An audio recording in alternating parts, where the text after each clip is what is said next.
And then he is summarizing the entire argument of the queen in one single sentence, in one single line. O queen, that thought is the light of the ignorance. All that you have been talking all along for half an hour or 1 hour, whatever it is only out of ignorance you're talking. It is the light of light of ignorance. Your best lamp is ignorance. That is not the full knowledge. It was asking. Your best lamp is ignorance. What is the lamp? Mind. Mind is an instrument of ignorance. Your question is a question of a mind. And because it is an instrument of ignorance, therefore, it is all that ignorance you are talking about. In other words, he is simply telling in the colloquial language to the queen, you are an ignorant creature. You don't know anything. You're a silly, ignorant creature. You see, this is what basically he's saying, you see. And it is true, because what your arguments are there. Now, what it means is that as long as those questions are asked in ignorance, the answers which will come from that level, the answers which will come, will also be the answers of ignorance. Therefore, all those 100 alternatives which she has given, any answer to that is a correct answer, but that is an answer in ignorance. Is this word an illusion? Yes, it is an illusion. Is this world a fiction? Yes, it is a fiction. Is it a dream? Yes, it is a dream. They are all correct answers in the world of ignorance. They don't have the truth content in them. Therefore, when Savitri's mother is asking those questions, you can give any answer. I had given the homework last time. So, whatever answers we are going to give to those questions will be answers of ignorance, which means that in our world, all those answers are valid answers. To those questions, you give an answer, he gives an answer, she gives an answer, he gives an answer like that. All those answers are valid answers, but they're all answers of ignorance. That's an answer of ignorance. That's what we are. You see. We don't have more for the moment. That is what we are, you see. So, in words, basically what he is trying to tell her is simply this fact. My dear lady, you get out of ignorance. This is what he is simply asking her. And you will get answer. I don't have to give the answer then. You will get the answer, you see, automatically. That is what it means basically. She has asked those questions. He has already in fact answered all the questions. And every answer in the domain of ignorance is a valid answer. For a given situation, we can argue in different manners. And each argument is a valid argument. Each argument could be a valid argument. But they have no validity. What comes is not in the domain of mind then. The validity does not come in our world due to mind. It comes due to the life force. If you are given 10 alternatives, all alternatives are logically acceptable.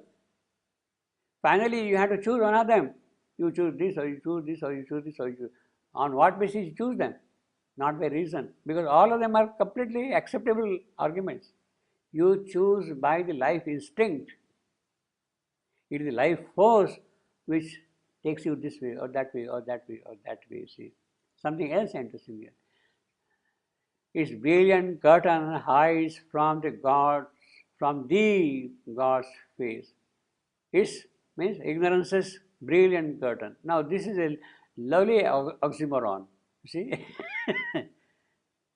it's a curtain and a brilliant curtain. It's a shining curtain. Ignorance is a shining curtain. It has been purposely made, so to say, to hide the face of God from you, because you have to discover it. you have to remove this brilliant curtain. You have to remove the brilliant and discover God's face. It illumines a world born from the inconscious. It, of course, again, that ignorance. It illumines a world born from inconscience. Now that is the tremendous gain which has been made over inconscience. In other words, from total inconscience, the arrival of ignorance is a very, very major evolutionary step. A very, very major evolutionary step. Evolution has advanced ignorance. Ignorance is a fruitful thing in the world of inconscience. Otherwise, inconscience would not have changed. It is allowed to happen. So it is definitely playing a kind of a positive role in making advances in the field of inconscience. Progress is possible because of that. But hide the immortal's meaning, obviously,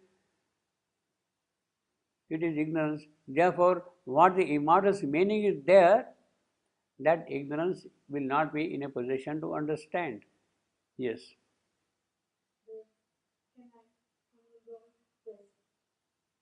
I thought it's a light of the ignorance. So the brilliant curtain, it's of the soul. For me, I understood like this. The curtain, it's the curtain of the soul, of the mantle, not of the ignorance. But of Came from course, that soul. no? Came from the soul. Thought, it's here. Came No? soul. Sorry? Soul, no? You are talking about soul. No, thought. How you say it? Thought. Thought. Yeah. Oh, Queen. Okay. Yeah. Yeah. Brilliant curtain. The curtain is the thought who has the curtain. Brilliant curtain. That is ignorance. Actually, thought is a relatively small product of ignorance. Yeah. But I mean, Ignorance is. When he said it illumines a word, but he is speaking about the thought, the mantle. You know? Yeah. Mind. Yeah. Okay. Yeah. Obviously. Thy thought is a light. She is asking a question.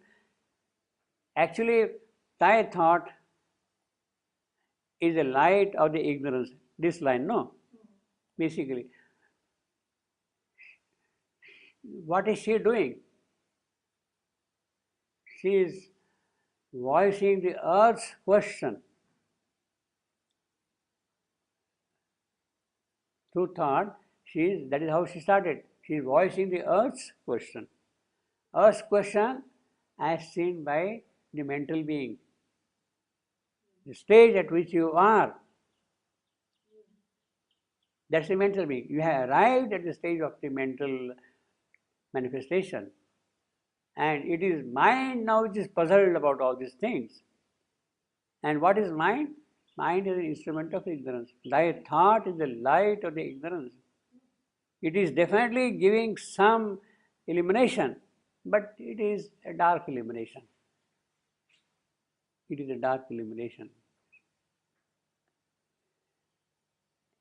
Actually, you have to understand this way that ignorance is a very, very major advance over inconscience. Over inconscience. That is the important thing. How that has advance taken place, that evolutionary history, perhaps nobody knows. The mother also said that nobody was there to write it down. But it has taken place. The blind world force was constantly doing her work even in inconscience. And out of that, she managed to bring out ignorance.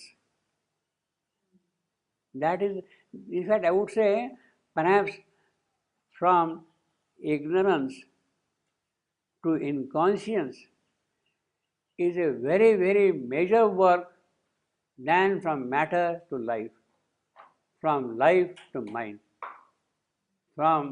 even from mind to supermind.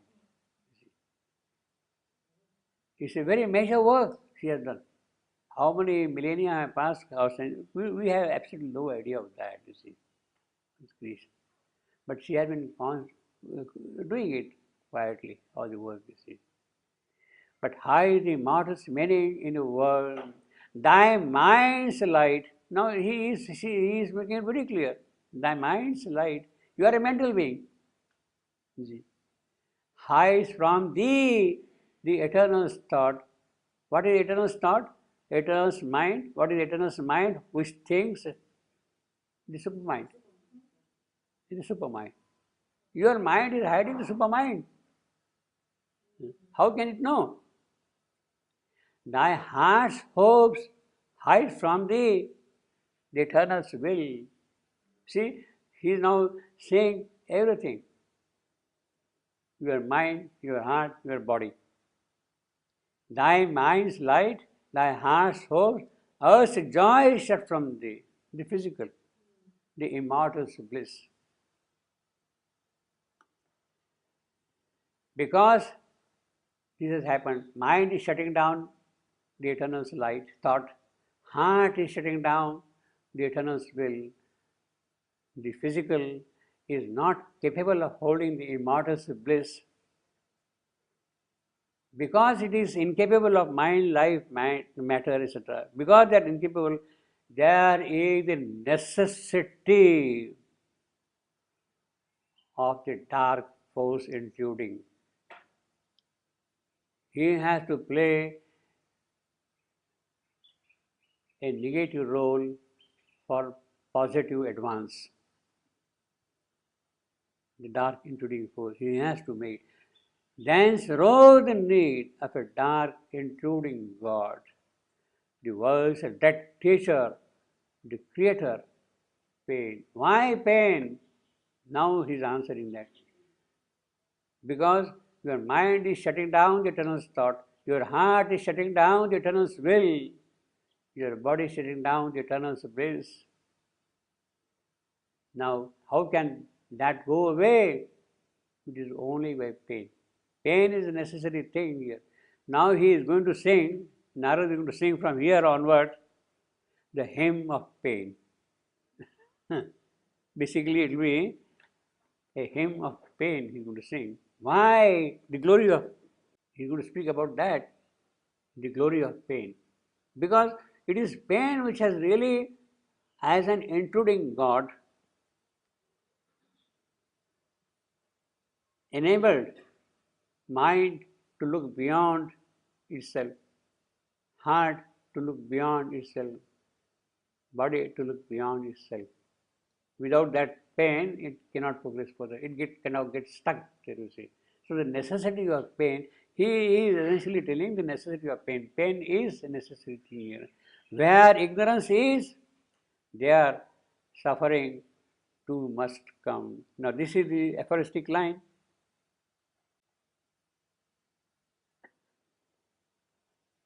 Where ignorance is,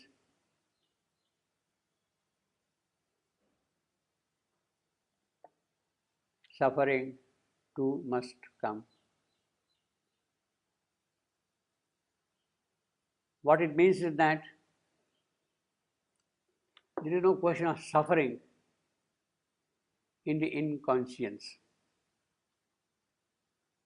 Because it is inconscience, there is no sentience at all of any kind.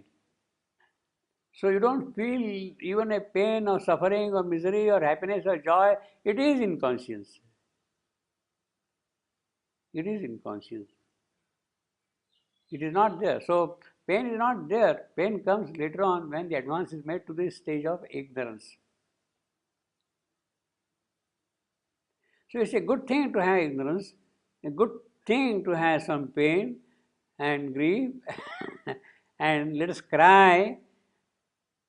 Grief is a cry of darkness to the light. Those who are alert enough, then they raise a cry for light. Your prayer is a cry for light, grief, because of grief. Actually, most of the time, our prayer is born of pain. not spontaneously by itself. When you are happy and enjoying life, you forget about everything. No question of prayer also, you see. This is what happens normally, you see.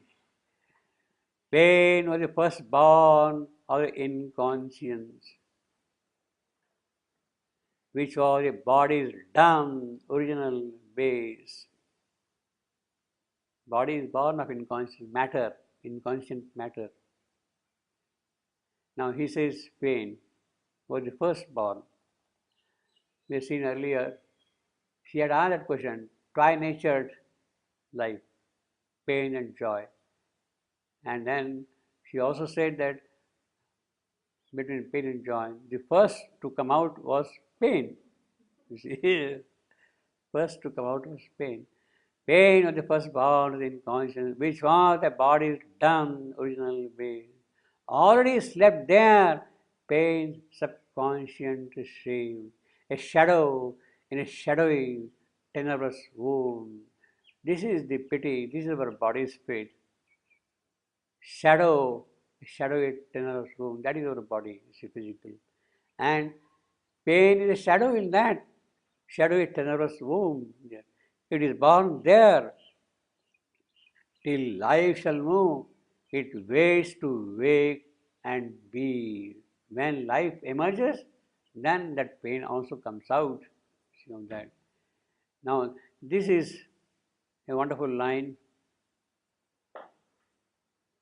In one call with joy came forth the dreadful power. So, the newborn baby fetus kind of wrapped with a biological substance there. It is in that call both were born, joy and pain. When the fetus is about to emerge, take birth, at that point of time, joy and dreadful power were born. In other words, it is out of ignorance. When it enters into the phase of life, then simultaneously there is pain and joy. In life's breast, it was born hiding its twin. You see, pain was born hiding its twin, you see. What she says. But pain came first, then only joy could be. It is impossible without pain, the joy. Pain plowed the first hard ground of the world round. So everything was listless, lifeless, without any movement, without any activity. And if something had to start in terms of activity, etc., etc., you have to make furrows, and in those furrows, plowed hard ground, pain was that cast at that point. By pain, a spirit started from the clot. By pain, life stirred in subliminal deep. Subliminal deep. It is not subconscious, it is subliminal, below the threshold of our understanding. Inner mental, inner vital, inner physical. It is that which constitutes the subliminal, the inner. It is not the subconscious, it is the inner mental, inner vital, inner physical. And it is there that the pain was stirred. In turn, so it was confined there, it was kind of bound there. In turn, submerged, hidden in matter's trance, above to itself the dreamer, sleeping mind. That is how the birth of mind has taken place there. Out of that, it made a visible realm out of his dreams. It drew shapes from the subconscious depths. So all that was below there, it put up and came into the subliminal. And then this thing happened. It drew shades from the subconscious, then turned to look upon the world it had made. Because mind is born, now mind is looking around and asking these questions. Is this your God who has made this world? See, this is what he is asking. By pain and joy, the bright and tenebrous stream, pain and joy, Now, of course, bright does not stand for pain, and tenerus from joy. It is the other way around, you see. See, poetically, this is how it is required, but in terms of this sense, logical sense, it should be by pain and joy, the tenebrous and bright twins, you see. But that is very bad poetry, you see. That is very bad poetry, you see. It's what? Pardon, it will be very bad poetry. If you read by pain and joy, the tenebrous and bright twins, it's a very bad poetry. So it's only poetry purpose? For the poetry purposes, yeah. It is not for logical purposes. No, it can be for something else also. Such as? Both the pain and the joy, they can be in the same time brilliant and tenebrous. They can be? Both, they can be brilliant, bright and tenebrous. No, even pain is bright and brilliant. It can Pain be. is not Okay, and joy can be tenebrous. Pain and joy can be in the same time bright and tenebrous. Both. Pain. Why not? See, normally you would associate something joyous. Yeah, they are twins. Yeah. So you are not able to distinguish between the twins.